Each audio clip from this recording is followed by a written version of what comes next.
Mateo capítulo 4, verso 23. Lo vamos a leer glorificando al Señor nuestro Dios Todopoderoso. Y dice así de la siguiente manera, honrando al Señor. Y recorrió Jesús toda Galilea, enseñando en las sinagogas de ellos y predicando el evangelio del reino y sanando toda enfermedad y toda dolencia en el pueblo. Y se difundió su fama por toda Siria.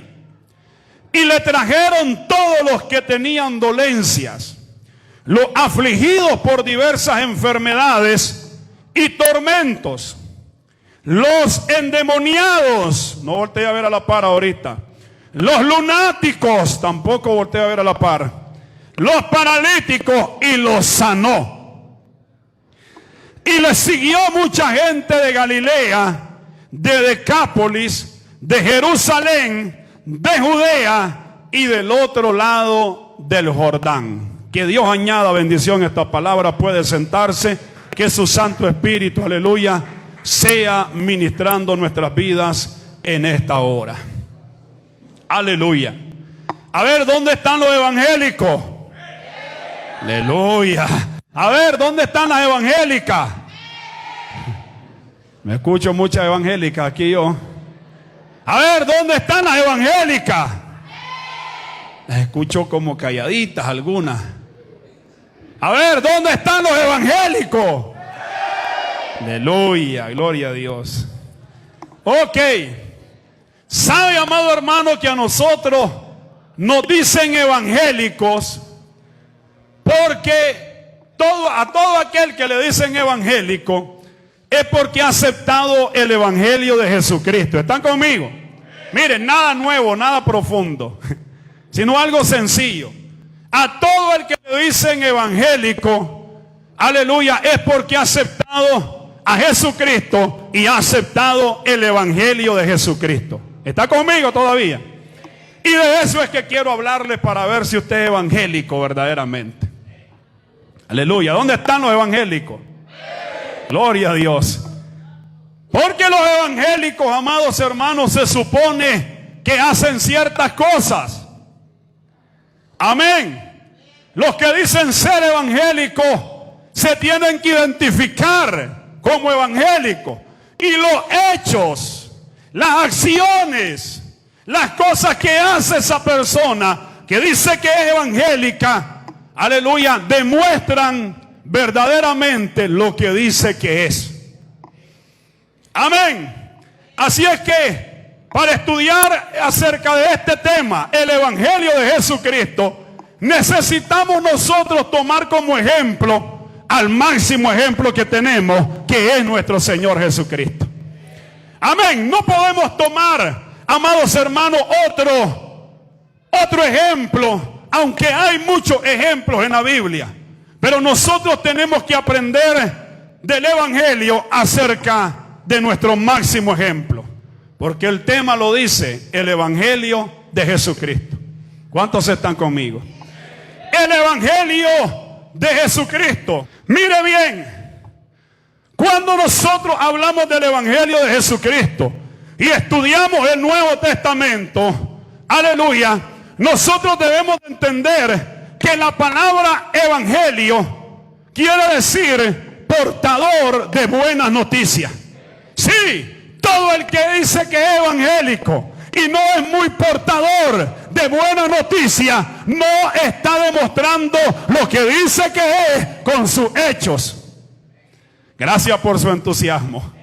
Pero hay muchas otras cosas que nosotros podemos distinguir estudiando a Jesucristo, estudiando la palabra, estudiando el Nuevo Testamento acerca de este evangelio que Jesucristo nos trajo. La Biblia es clara y dice que Jesús recorría toda Galilea, enseñando en las sinagogas de ellos, predicando el evangelio del reino, sanando toda enfermedad y toda dolencia. Pero antes de hacer eso, Jesucristo nos pone cuál es el primer fundamento del evangelio. El primer fundamento del que les quiero hablar y del cual nosotros tenemos que aprender, que todo aquel que dice que es evangélico lo debe de practicar, es la oración. Aleluya, qué poquito evangélico. La oración. ¿Cuánto ora usted? Primer fundamento del evangelio de Jesucristo. El evangelio de Jesucristo fue fundamentado en la oración. La Biblia dice claramente en Marcos 1:35. Lea conmigo lo que dice Marcos 1:35. Dice así: levantándose muy de mañana, siendo aún muy oscuro, salió y se fue a un lugar desierto y ahí oraba. Amén. Mire, amados hermanos, nosotros los seres humanos somos bien dados a satisfacer primeramente nuestros propios deseos. Nosotros los seres humanos somos bien dados a satisfacer nuestras propias ambiciones. Pero nuestro Señor Jesucristo nos enseña, aleluya, que el evangelio del reino de Dios debe de estar fundamentado en la oración.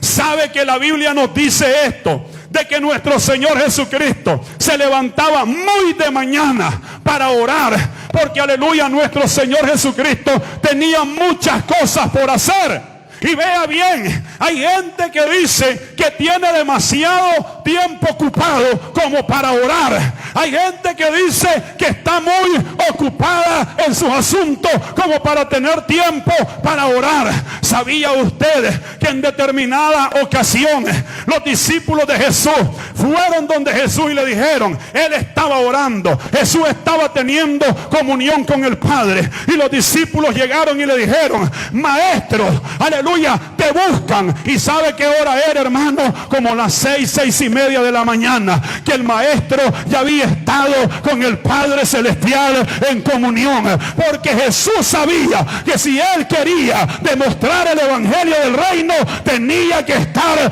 en comunión con nuestro Padre Celestial. No te miro muy entusiasmado con este primer punto. Aleluya. No te miro muy motivado con este primer punto. Mire, Jesucristo, siendo 100% hombre, pero siendo 100% Dios, tuvo como fundamento la oración. Si Jesús, que era y es 100% Dios, necesitó pasar tiempo en comunión con el Padre a través de la oración, ¿quién es usted y quién soy yo? ¿Quién es usted y quién soy yo para que nosotros, hermanos, queramos vivir el evangelio sin oración? Hay mucha gente que quiere vivir el evangelio raquítico, anémico, óigame bien, amados hermanos, secos espiritualmente, y el evangelio no se puede llevar de esa manera. Si usted se quiere mantener de pie en el evangelio, se tiene que mantener de rodillas ante el Padre Celestial. Jesús tenía un estilo de vida de oración. Oiga esto, Jesús tenía un estilo de vida de comunión con el Padre.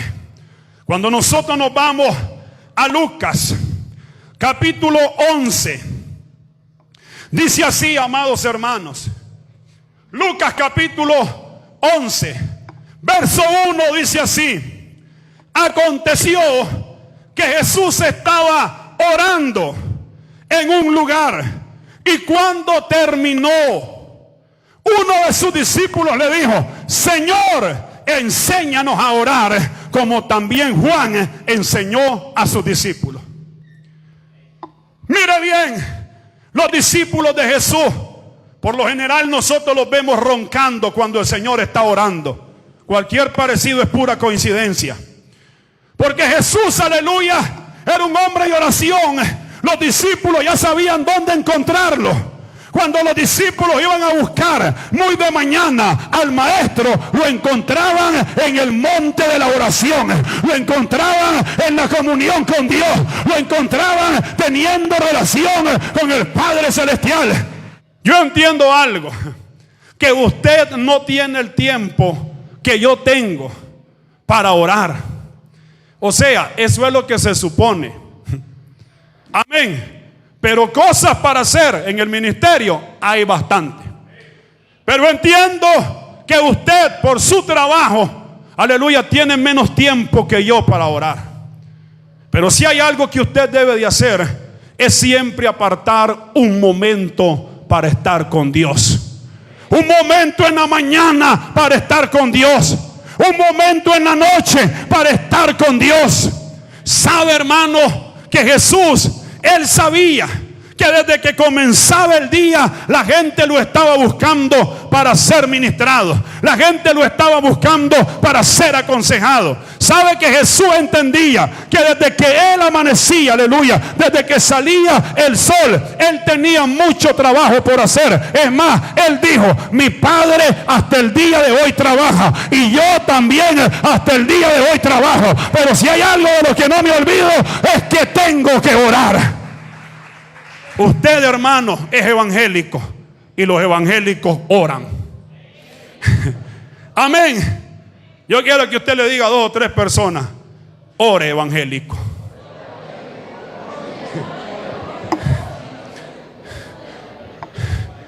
Hermano, si usted se va donde alguien que no es evangélico, esa persona va a creer que usted ora. Y a lo mejor va a llegar, aleluya, con alguna necesidad, y le va a decir: hermana, fíjese que yo quiero que ore por mí. Usted le va a decir: voy a llamar a mi pastor. No solo el pastor es evangélico. No solo el pastor tiene que orar. El que tiene que orar es todo aquel que dice: mi Padre Celestial, aleluya, es mi Padre.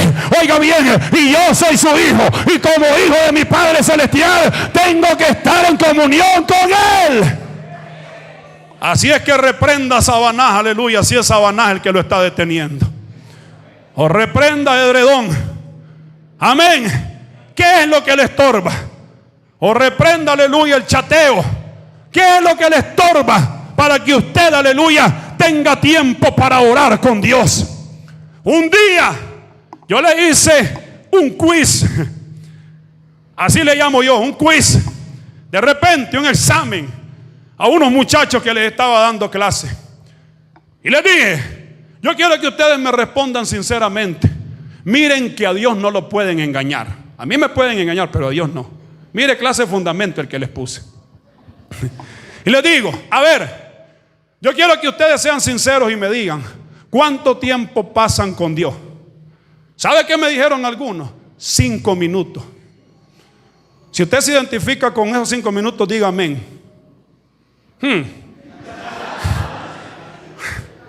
O nada. 5 minutos, dice uno. Le digo yo: necesita arrepentirse. Otro dijo 10 minutos. Otro dijo 15. Y les pregunto: ¿y cuánto tiempo pasan navegando o chateando? ¿Sabe qué me dijeron? 5 horas. Y algunos de ustedes dicen: qué poquito.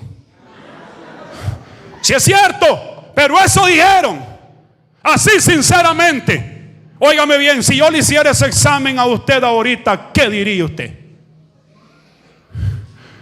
Porque pasamos mucho tiempo navegando, pasamos mucho tiempo chateando, pasamos mucho tiempo, óigame bien, interactuando con las personas, pero nos cuesta tener relación y comunión con Dios. Si usted, aleluya, está teniendo ese tiempo, óigame bien, de chateo, de navegar en las redes sociales, y tiene un poquito de tiempo para Dios, usted necesita arrepentirse y volverse evangélico verdaderamente. Aleluya. Ay, Dios mío, yo sé que no vas a aplaudir mucho.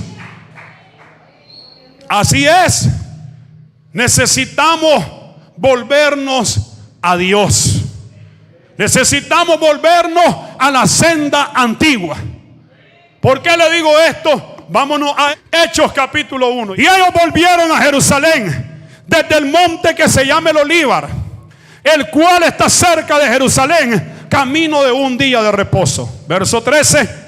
Y entrados, subieron al aposento alto, donde moraban Pedro, Jacobo, Juan, Andrés, Felipe, Tomás, Bartolomé, Mateo, Jacobo, hijo de Alfeo y Delfeo, Simón el celote y Judas, hermano de Jacobo. Todos estos perseveraban unánimes en la oración y ruego con las mujeres y con María, la madre de Jesús, con sus hermanos. Estos sabían y entendían la enseñanza que Jesús les dio, de que debían de orar, de que debían de ser constantes, que no debían de desmayar, que debían de mantenerse en comunión con el Padre. Usted y yo tenemos que hacer un esfuerzo día a día de apartar ese tiempo de comunión con Dios. Y no me venga con el cuento de vieja, que hermano, yo oro en todo tiempo, yo estoy ahí trabajando y ahí estoy orando. No, ahí tiene un montón de perturbación. Por eso Jesús hasta de sus discípulos se apartaba para estar solo con Dios. Por eso Jesús se apartaba a un lugar desierto y cuando nadie lo pudiera perturbar, para poder tener una relación fluida con el Padre. Porque el asunto es que ya cuando se despiertan los chihuines, cuesta orar. El asunto es que ya cuando hay tantos quehaceres, no va a faltar quien te llame. Así es. Tenemos que buscar ese tiempo de comunión con el Padre. Si no lo hemos hecho, hermano, estamos a tiempo, aleluya. Estamos a tiempo de volvernos a Dios. Estamos a tiempo de volvernos al principio. Tenemos que orar. Ahí está el poder. El poder del cristiano, dijo alguien, está en la oración. Aleluya. Alguien dijo, poca oración, poco poder. Cero oración, cero poder. Mucha oración, mucho poder. Así es, así de sencillo. Así de sencillo. Si no, no habrá nada. Aleluya. Voy a brincarme al segundo punto. Tengo mucho que hablar ahí, pero no me voy a detener toda la noche ahí. El segundo fundamento del Evangelio que nos dejó nuestro Señor Jesucristo es la enseñanza. ¿A cuánto le gusta la enseñanza? Aleluya. El segundo fundamento del Evangelio es la enseñanza. Mire, regresamos a Mateo capítulo 4, verso 23. Lo primero que dice ahí la Escritura, aleluya, lo primero que dice la Escritura en ese verso 23 es que Jesús recorría toda Galilea enseñando en la sinagoga, enseñando donde estaban los maestros de la ley, enseñando donde estaban los judíos, enseñando donde estaban los que se creían los másteres en la palabra de Dios. El segundo fundamento del Evangelio es la enseñanza. La enseñanza, amados hermanos, es un fundamento muy especial. Porque aquí usted solo dice amén, aplaude, aleluya, gloria a Dios. Pero en un círculo de enseñanza usted está preguntando.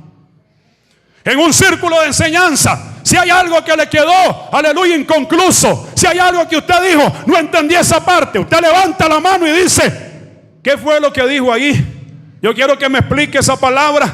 Yo quiero que me explique ese principio porque no lo entendí muy bien. La enseñanza, amados hermanos, debe de ser un fundamento de todo discípulo de Jesús. Mire, nosotros no somos llamados a ser creyentes, nosotros somos llamados a ser discípulos. Si es cierto, somos llamados a ser discípulos. Mire bien, ¿por qué es importante y es fundamental la enseñanza? La enseñanza, hermanos, es fundamental según lo que nos dice Efesios 4:11. Y Él mismo constituyó a unos apóstoles, a otros profetas, a otros evangelistas, a otros pastores y maestros, a fin de perfeccionar a los santos. La palabra perfeccionar es la palabra que se usa para madurez espiritual. La palabra perfeccionar es la palabra que se usa para crecimiento espiritual. Dios ha constituido estos ministerios para el crecimiento del cuerpo de Cristo, para el crecimiento de todo creyente. ¿Por qué, amados hermanos? A fin de perfeccionar a los santos para la obra del ministerio. Cuando usted es enseñado en la palabra de Dios, a usted se le va a desafiar a hacer algo en la obra de Dios.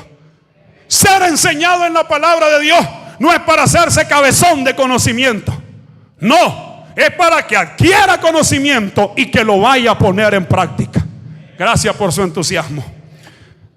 Dice, para la obra del ministerio, para la edificación del cuerpo de Cristo, hasta que todos lleguemos a la unidad de la fe y del conocimiento del Hijo de Dios, a un varón perfecto, a la medida de la estatura de la plenitud de Cristo. Verso 14, para que ya no seamos niños fluctuantes. Para que ya no seamos niños fluctuantes, llevados por doquiera de todo viento de doctrina. ¿Por qué es muy importante la enseñanza? Porque nos libra del error. En un momento llegaron los fariseos, los escribas, a preguntarle a Jesús, mejor dicho los escribas, que eran los que no creían en la resurrección. Miren cómo estaban de equivocados. Y le preguntan a Jesús, Señor, hubo una mujer que tuvo, aleluya, un marido. Y como el marido, óigame bien, no le levantó descendencia, se casó con su hermano. Después murió el segundo hermano y se casó con el tercer hermano. Con ninguno levantó descendencia, se casó con los 7 hermanos. Los 7 hermanos murieron y al fin murió ella. Mire clase caso. Y le dicen, en la resurrección, ¿de quién será esposa ella? A ver, Señor, queremos que nos responda. En la resurrección, ¿de quién va a ser esposa ella? Cuando llegue al cielo, ¿y dónde están mis maridos? Eso es lo que se supone la mente carnal. ¿Está conmigo? ¿Está conmigo? Eso es lo que se supone. El asunto es que Jesús les dice, Mateo 22, 29, mire lo que dice. ¿Cuántos están aprendiendo? Entonces respondiendo Jesús les dijo, erráis. Lo primero que cometemos cuando no conocemos la Escritura son errores, y errores garrafales, y andamos diciendo cualquier cantidad de herejías creyendo que son verdades. Jesús les dice, erráis ignorando las Escrituras y el poder de Dios. Jesús les dice, miren, ustedes como que necesitan que los discipule. Gloria a Dios, aleluya. Ustedes como que necesitan que yo les enseñe. Y viene Jesús y les dice, porque en la resurrección ni se casan, ni se darán en casamiento, sino que serán como los ángeles de Dios en el cielo. Serán asexuales, no tendrán sexo, tendrán una mente, aleluya, purificada, y no estarán pensando en lo que están pensando en esta tierra. Usted piensa en sexo porque está en esta tierra, porque el matrimonio fue instituido para la creación de los seres humanos, para la procreación de los seres humanos. Seremos semejantes que los ángeles. ¿Qué quiere decir esto? Que los ángeles no se reproducen. Amén. Entonces usted y yo tenemos que entrar a la enseñanza. En esta iglesia hay un discipulado todos los miércoles, a los cuales usted no tiene que faltar, porque ahí va a ser instruido, ahí va a ser capacitado, ahí va a ser preparado, ahí va a ser entrenado, para que cuando alguien le haga una pregunta, usted tenga que responder conforme a la palabra de Dios. ¿Qué quiere decir esto? Que Dios no nos ha llamado, hermanos, solo para estar ocupando una banquita y estar aplaudiendo. Dios no nos ha llamado, aleluya, solo para estar escuchando palabra. Óigame bien, hay un principio que se ha aplicado para el dar materialmente, pero ese principio tenemos que aplicarlo en dar la palabra, porque más bienaventurado es dar la palabra que recibir la palabra. Más bienaventurado es llevar el mensaje que estar recibiendo el mensaje. ¿Cuántos alaban a Dios? Necesitamos crecer. No quiero seguir en ese punto. Vamos al tercer punto. El tercer fundamento del Evangelio de Cristo es el Evangelio del reino. El tercer fundamento del Evangelio de Cristo es el Evangelio del reino. ¿Cuántos siguen conmigo? Quiero abarcar en el Evangelio del reino el tercer punto con el cuarto punto para ir un poco rápido y mezclarlos los dos. Mezclarlos los dos. Vamos a ver qué nos da el Señor ahí. Porque el cuarto fundamento del Evangelio de Cristo tiene que ver con la administración. ¿Sigue conmigo? Tiene que ver con la administración. Entonces, cuando hablamos del Evangelio del reino, cuando hablamos del reino de Dios, estamos hablando del gobierno de Dios. Estamos hablando de la autoridad de Dios. Estamos hablando del dominio de Dios. Entonces, cuando hablamos del Evangelio de Dios, del reino, estamos diciendo que nosotros somos portadores de buenas noticias. ¿Y cuál es la buena noticia? Que le decimos a la gente: Cristo Jesús vino al mundo a morir por nosotros los pecadores, entre los cuales yo soy el primero. Y tú también tienes que volverte a Dios, pero hay condiciones para entrar en el Evangelio del reino. Tienes que reconocer que eres pecador. Tienes que reconocer que Jesucristo es el único que te puede limpiar de todos esos pecados con su sangre preciosa. Y tienes que abrir tu corazón y recibir a Cristo Jesús como Señor y Salvador de tu vida. Alábale si puedes ahora. Ese es el Evangelio del reino. Pero cuando les dije que quiero mezclar el tercer fundamento con el cuarto, es que el Evangelio del reino se tiene que demostrar. ¿Cómo se demuestra el Evangelio del reino? Yo no estoy de acuerdo con aquellas personas que, aleluya, bien hermano, este era mi mensaje, dejo a Julano. No estoy de acuerdo, porque solo predicó el Evangelio, pero no manifestó el reino. ¿Cuántos siguen conmigo? Vamos a ver de qué les estoy hablando. En el capítulo 12 de Mateo hay un momento en el que Jesús, aleluya, llega, amados hermanos, a un lugar y le llevan un endemoniado que está ciego y está mudo. Oiga esto. Y entonces viene Jesús y lo libera, porque eso es manifestar el reino de Dios. Viene Jesús, se lo llevan el endemoniado y Jesús ora por él. Jesús reprende al demonio. Jesús echa fuera el demonio de aquella persona. Y cuando lo están viendo los fariseos y los escribas, le dicen: este por Belcebú, el príncipe de los demonios, echa fuera a los demonios. Y viene Jesús y les dice: ustedes están errados. Ustedes siguen cometiendo errores garrafales. Les voy a enseñar, dice Jesús. Una casa dividida contra sí misma no puede permanecer. ¿Está conmigo? Un reino dividido contra sí mismo no puede permanecer. Jesús lo que le está diciendo a los escribas y fariseos es: el diablo no se puede echar fuera a sí mismo. Y viene Jesús y dice, capítulo 12 de Mateo, verso 28: pero si yo, por el Espíritu de Dios, echo fuera a los demonios, ciertamente ha llegado a vosotros el reino de Dios. El reino de Dios hay que demostrarlo. ¿Cómo se demuestra el reino de Dios? Echando fuera demonios. ¿Cómo se demuestra el reino de Dios? Sanando a los enfermos. ¿Cómo se demuestra el reino de Dios? Restaurando a los caídos. ¿Cómo se demuestra el reino de Dios? Cuando se salvan los perdidos. Esa es la manifestación del reino de Dios. El reino de Dios no solo se puede hablar, se tiene que manifestar. Es más, yo le voy a hacer una pregunta a usted. Usted no está hastiado de que solo le digan y le digan que Dios lo puede transformar o Dios lo puede liberar y que no lo libere. Yo sé que estamos en un tiempo donde no queremos ya tanta palabrería. Queremos ver manifestación. Queremos ver cómo, aleluya, un endemoniado es libre. Queremos ver cómo un enfermo que está siendo agobiado, afligido por una enfermedad de tantos meses o tantos días, sea sanado por el poder de Dios. El apóstol Pablo entendió esto. Y en Primera de Corintios capítulo 2,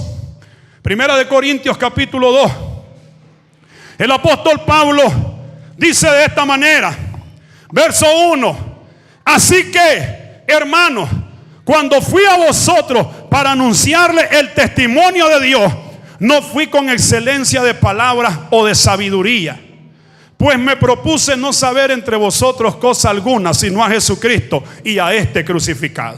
Verso 3: y estuve entre vosotros con debilidad y mucho temor y temblor, como diciendo, cuando yo les prediqué el evangelio, no lo hice en mis propias fuerzas, lo hice en el poder de Dios. Verso 4: y ni mi palabra ni mi predicación fue con palabras persuasivas de humana sabiduría, sino con demostración del Espíritu y de poder. Pablo llega a una ciudad. Hay una muchacha que dice: estos son los siervos del Dios Altísimo. Y Pablo iba a la hora de la oración. Dice la Biblia que esa mujer hacía eso todos los días. Cualquiera en este tiempo se le inflama el pecho. Estos son los siervos del Dios Altísimo. Estos son los ungidos de Jehová. ¿Sabe qué hizo Pablo? Se devolvió y se hastió. Y le dice, aleluya, espíritu de adivinación, suelta a esa mujer, sal fuera. Y la mujer quedó libre. ¿Sabe por qué? Porque Pablo predicaba el evangelio y lo manifestaba. Óigame bien, tenía discernimiento espiritual para echar fuera todo espíritu de adivinación. Ay, Dios mío. ¿Cuántos siguen conmigo? ¿Cuántos siguen conmigo? Pablo dice en el verso 5 de 1 de Corintios 2: para que vuestra fe no esté fundada en la sabiduría de los hombres, sino en el poder de Dios. Que la fe de ustedes no esté fundamentada en la sabiduría de los hombres. ¿Sabe por qué Pablo habla de sabiduría? Porque la gente de Corinto eran gente que estaban a la expectativa de que salía algo de nuevo. ¿Qué nuevo salía? Estaban muy apegados a la mitología griega. Y los griegos aman la filosofía. ¿Sabía usted que la palabra filosofía significa amar el conocimiento? La palabra filosofía significa amar la sabiduría que viene de los hombres. Y Pablo por eso dice: yo no vine con palabras persuasivas de humana sabiduría. No vine con filosofía hueca de hombre. Vine con palabras que es el Espíritu de Dios el que las pone. Y cuando esas palabras penetran en el corazón del hombre, esas palabras tienen que hacer algo, tienen que hacer algún efecto, porque la palabra de Dios es como martillo que quebranta la piedra. La palabra de Dios es como fuego que cuando penetra en los corazones los purifica. La palabra de Dios es como espada de dos filos que cuando penetra parte el espíritu, parte el alma, se mete hasta los tuétanos, se mete hasta los huesos y hace lo que tenga que hacer, para lo cual Dios la envió. Por lo tanto, usted y yo necesitamos conocer este evangelio del reino. ¿Cuántos dicen amén? ¿Cuántos dicen amén? ¿Cuántos dicen amén? Oiga bien, y por último, para descanso de su alma y felicidad de su espíritu, Jesús nos enseñó que el quinto fundamento del evangelio es, aleluya, formar obreros. Nosotros vemos en Mateo capítulo 9, Mateo capítulo 9, verso 35. Recorría Jesús toda la ciudad y aldea, enseñando en las sinagogas de ellos y predicando el evangelio del reino y sanando toda enfermedad y toda dolencia en el pueblo. Mire, y al ver la multitud, o al ver las multitudes, tuvo compasión de ellas, porque estaban desamparadas y dispersas como ovejas que no tienen pastor. Cuando Jesús mira a las multitudes, no las mira como las puede ver cualquier ser humano. Cuando Jesús mira a las multitudes, yo siempre pienso en esto. Algún ministro de este tiempo medio chiflado puede decir: clase ministerio, como me siguen las multitudes, gloria, alabado sea Dios, es que soy el ungido. Y se las puede creer de que es el gran hombre de Dios. Se las puede creer que es el gran ungido de Jehová. Jesús no se la creyó. Jesús, cuando mira a las multitudes, las retaba. Y más bien le decía: si alguno de ustedes quiere venir en pos de mí, niéguese a sí mismo, tome su cruz y sígame. Si alguno de ustedes quiere venir en pos de mí, ámeme a mí más que a su papá, ámeme a mí más que a su mamá, ámeme a mí más que a su esposo, ámeme a mí más que a su esposa. Eso decía Jesús. Eso decía Jesús. Si alguno de ustedes quiere venir en pos de mí, decía Jesús, no ponga excusas. Porque hubo uno que le dice: Jesús, yo quiero ir contigo hasta donde sea, conmigo para lo que sea. Jesús le dijo: las zorras tienen guarida, mas el Hijo del Hombre no tiene donde posar su cabeza. Y cuando escuchó eso, la Biblia no nos dice nada del hombre, no nos dice nada más. Podemos suponer que se regresó. Otro le dijo: maestro, yo te voy a seguir hasta donde quiera, pero solamente espérame que entierre a mi papá y después te sigo. Ese hombre no estaba resuelto para seguir al Señor. No estaba resuelto, era pura emoción. Como hay mucha gente que es pura emoción. Comienzan con ganas y después se le va quitando todo el deseo y la pasión. Que usted no sea uno de esos. Jesús, hermano, le dijo: el que quiere venir en pos de mí y ha puesto su mano en el arado y voltea a ver hacia atrás, ni que piense que es digno de mí. Porque no está concentrado, está distraído. Y una persona distraída no puede servir mucho en el evangelio del reino. Jesús, cuando ve las multitudes, mira gente borracha, mira gente drogada. Jesús, cuando ve las multitudes, ve hombres y mujeres que se pueden convertir en un instrumento del reino de Dios. Cuando Jesús ve las multitudes, no ve simples hombres que tienen necesidad de alguien que les dirija. Cuando Jesús ve las multitudes, Él tiene pasión por las multitudes, pero Él sabe y entiende que si Él está en Jerusalén, no puede estar en Nazaret. Que si está en Nazaret, no puede estar en Capernaum. Y si está en Capernaum, no puede estar en Judea. Y si está en Judea, no puede estar en Samaria. Cuando Jesús ve a las multitudes, lo que ve es que Él en su humanidad no puede estar en todo lugar, pero que necesita hombres que lo ayuden. Necesita hombres determinados, hombres de valor, hombres que digan: Señor, si tú necesitas un obrero, aquí estoy yo. Yo voy a ir donde tú me mandes. Yo voy a ir donde quiera que me digas que vaya a predicar. Yo voy